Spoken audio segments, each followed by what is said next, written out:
कर्मफल एक कहानी। सेवा करते करते बरसों बीत गए। उसका परिवार कभी कभी यह भी सोचता था कि हम सब इतने प्रेम भाव से संत महात्मा और जरूरियातमंद लोगों की सेवा करते हैं, फिर भी हमारे परिवार में इस बच्चे के साथ ऐसा क्यों हुआ? इसका क्या दोष था जो वह अपाहिज है? एक दिन की बात है जब संत महात्मा का सत्संग चल रहा था। हजारों लाखों श्रद्धालुओं उस सत्संग में बैठे हुए थे।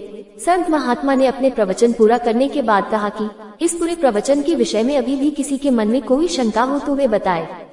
हजारों लाखों श्रद्धालुओं के बीच उस अपाहिज पुत्र के पिता ने संत महात्मा से एक सवाल किया कि हे महात्मा, हम सब निस्वार्थ भाव से जरूरियातमंद लोगों की सेवा करते हैं और हमारा पूरा परिवार अहिंसा के मार्ग पर चलता है, कभी भी किसी के बारे में बुरा नहीं सोचते हैं, न ही किसी का बुरा करते हैं, फिर भी ऐसा क्या गुनाह हुआ जो हमारा बच्चा अपाहिज पैदा हुआ?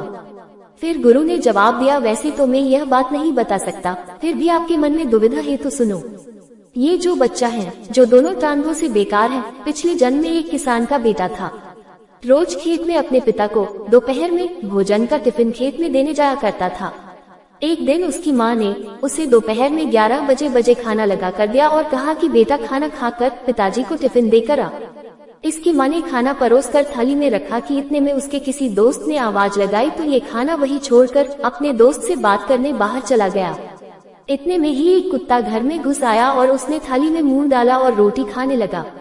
लड़का जैसे ही घर में वापस आया और कुत्ते को थाली में मुंह डालता हुआ देखकर पास ही में एक लोहे का बड़ा सा डंडा पड़ा हुआ था, उसने ये भी नहीं सोचा कि खाना तो झूठा हो चुका है। बिना सोचे समझे उस कुत्ते की दोनों टांगों पर इतनी जोर से लोहे का डंडा मारा कि वह कुत्ता अपनी जिंदगी में जब तक जिंदा रहा दोनों पैरों से बेकार होकर घसीटते घसीटते जिंदगी जिया और तड़प तड़प कर मर गया।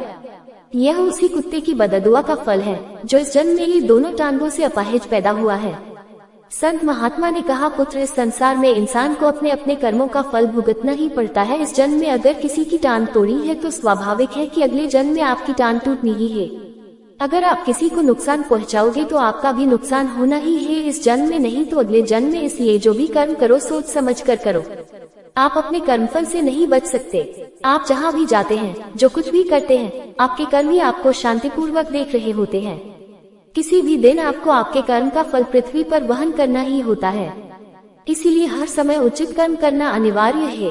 भगवान श्री कृष्ण ने गीता में कर्म को प्रधानता देते हुए यहाँ तक स्पष्ट किया है कि व्यक्ति की यात्रा जहाँ से छूटती है अगले जन्म में वह वहीं से प्रारंभ होती है। जो प्रकृति के नियमों का पालन करता है वह परमात्मा के करीब है, लेकिन ध्यान रहे यदि परमात्मा भी मनुष्य के रूप में अवतरित होता है तो वह उन सारे नियमों का पालन करता है जो सामान्य मनुष्यों के लिए है। इस जन्म या अगले जन्म में हर बुरे भले कर्म का प्रतिफल निश्चित रूप से भोगना पड़ता है। वीडियो पसंद आए तो वीडियो को लाइक, चैनल को सब्सक्राइब कर दे। जय श्री राम।